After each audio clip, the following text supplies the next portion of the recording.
से भयंकर जंग शुरू होने जा रहा है। हमास ने ऐलान कर दिया है वो ना तो हथियार डालेगा और ना ही गाजा को छोड़ेगा।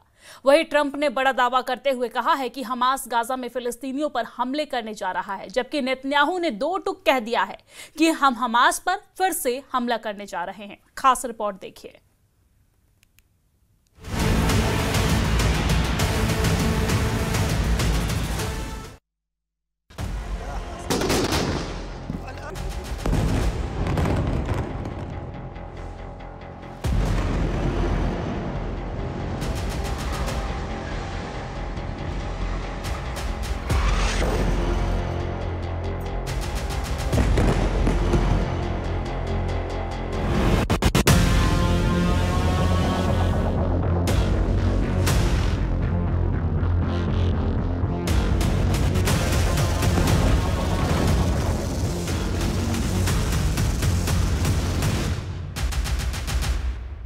हमास का डबल हमला, गाजा में खूनी गदर शुरू। गाजा गदर को 744 दिन से ज्यादा का वक्त हो चुका है। जिस सीज फायर के बाद उम्मीद की जा रही थी कि गाजा में अब हमास और इजरायली सेना के बीच खूनी झड़पें नहीं होंगी, उस गाजा में सीज फायर के बाद से 50 बार सीज फायर तोड़ा जा चुका है। सबसे खतरनाक और खौफनाक खबर तो ये है कि हमास के टॉप नेता, जिसमें हमास पोलित ब्यूरो के सदस्य मोहम्मद नज्जल हैं, उन्होंने टीवी पर दिए गए इंटरव्यू में डंके की चोट पर ऐलान करते हुए दो टूक कह दिया है कि अगर अमेरिका के राष्ट्रपति डोनाल्ड ट्रंप और इजराइल के प्रधानमंत्री बेंजामिन नेतन्याहू ये समझ रहे हैं कि हमास गाजा छोड़कर भाग जाएगा और हमास के लड़ाके अमेरिका और इजराइल के सामने हथियार डाल देंगे, तो ऐसा बिल्कुल भी नहीं होगा। हमास ना तो गाजा से भागेगा और ना ही इजरायली सेना के सामने हथियार डालेगा।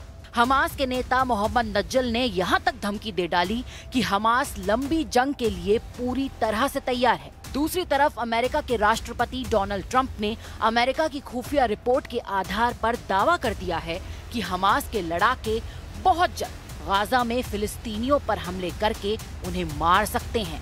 ऐसे हालात के बीच इजराइल के प्रधानमंत्री नेतन्याहू ने दो टूक कह दिया है कि इजरायली सेना हमास के खिलाफ बहुत बड़े पैमाने पर हमले दोबारा शुरू कर सकती है। नेतन्याहू ने इसके साथ ही ये दावा भी किया कि हमास ने मृतक इजरायली बंधकों के शव पूरे नहीं दिए हैं, जो पूरी तरह से सीज फायर की शर्तों का उल्लंघन है। गाजा में कई जगह पर इजरायली बुलडोजर जमीन खोद कर मृतक इजरायली बंधकों की लाशें खोज रहे हैं। हालात गाजा में बहुत तेजी से दोबारा खराब होने लगे हैं।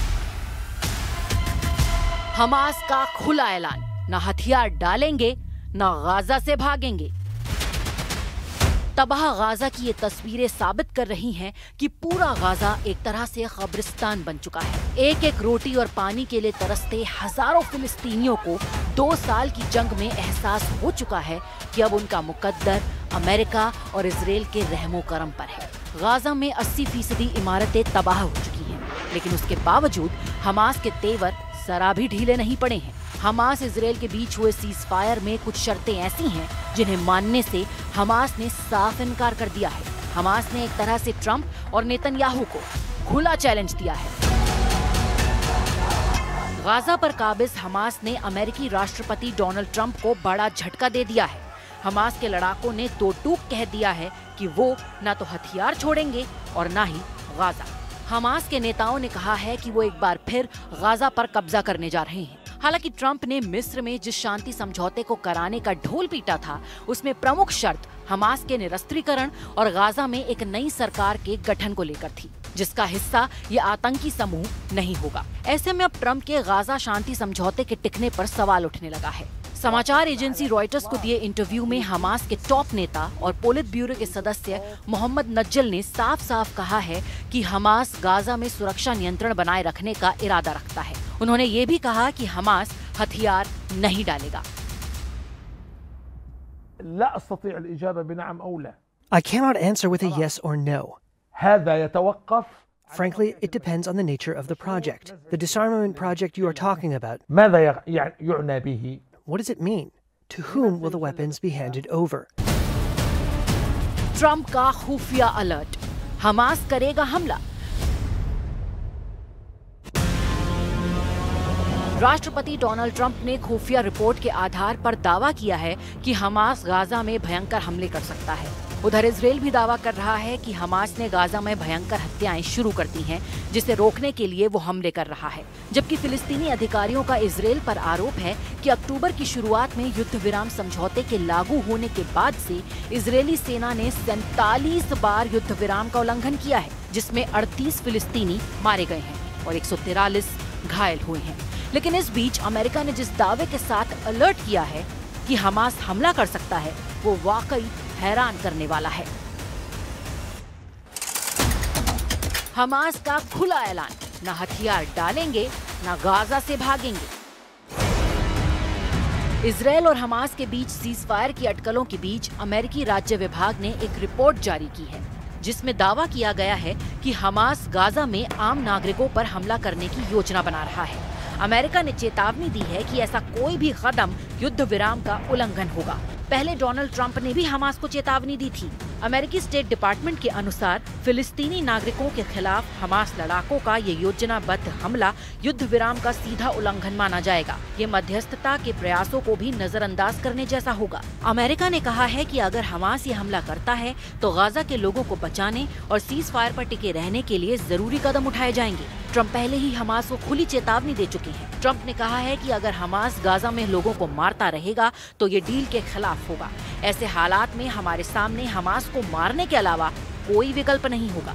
अमेरिकी राष्ट्रपति ट्रंप ने हमास से हथियार छोड़ने को भी कहा है, लेकिन हमास हथियार छोड़ने को बिल्कुल भी तैयार नहीं है। Issued a strong statement. That's right. They used to be said they're going to behave. We're going to find out if they behave. If they behave good, if they don't behave, we'll take care of it. Well, I'm looking at what's happening, and that wasn't the deal that was made, and we'll see what happens. It's calmed down. It's a tough neighborhood. We know that. We have a commitment from them, and I assume they're going to honor that commitment. I hope they do. And I understand they brought back some additional bodies today. It's a rough deal when you think of it, right? Very rough. And we have our hostages back completely. We were very lucky with that. Gaza में Israeli लाशें गायब, Netanyahu ने भेजे bulldozer.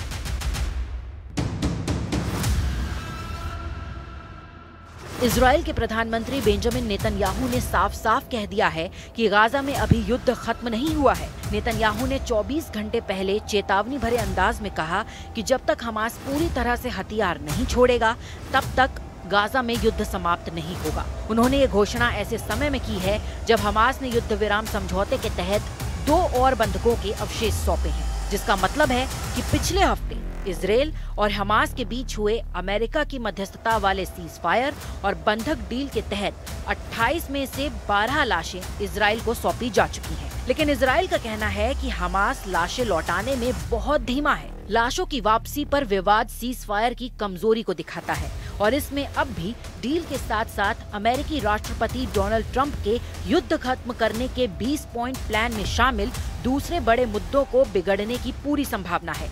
Israel का ये भी आरोप है कि हमास ने मरे हुए बंधकों की लाशें सौंपने में बहुत देर की है, जो अभी भी उसी के पास है।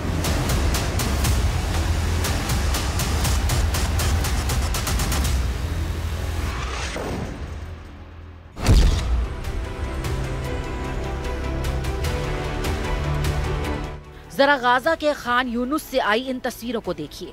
कई इजरायली बुलडोजर काफी गहराई तक जमीन को खोद रहे हैं। तबाह इमारतों के बीच इजराइल की सेना जमीन की गहराइयों में उन इजरायली बंधकों की लाशों को खोजने में जुटी है, जिसे अभी तक हमास ने इजराइल को नहीं सौंपा है। खान यूनिस में खोजी दलों ने भारी उपकरणों का इस्तेमाल करके उन इजरायली बंधकों के अवशेषों की तलाश की, जिनके बारे में माना जा रहा है कि वो 7 अक्टूबर 2023 के हमले में हमास द्वारा पकड़े जाने के बाद मारे गए थे। हमास ने बाकी 20 जिंदा बंधकों और 28 मारे जा चुके बंधकों की लाशों को देने पर सहमति जाहिर की है, लेकिन अभी तक इजराइल को सभी मृत बंधकों के शव नहीं मिले हैं।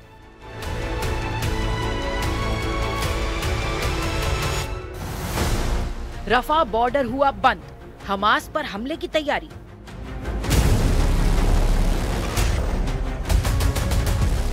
इजराइल के मृत बंधकों के शवों को लेकर नेतन्याहू आग बबूला हो गए हैं। खबर है इसी को ध्यान में रखकर इजराइल के पीएम नेतन्याहू ने कुछ बड़े फैसले लिए हैं। इजराइल के प्रधानमंत्री नेतन्याहू ने राफा बॉर्डर क्रॉसिंग को बंद करने का आदेश दिया है। उनका कहना है कि ये क्रॉसिंग हमास द्वारा बंधकों के शव सौंपने तक बंद रहेगी। हमास ने इस फैसले को युद्ध विराम समझौते का उल्लंघन बताया है। इजराइल का आरोप है कि हमास शवों को लौटाने में देरी कर रहा है, जबकि हमास का कहना है कि गाजा में तबाही के कारण शवों को ढूंढने में समय लग रहा है।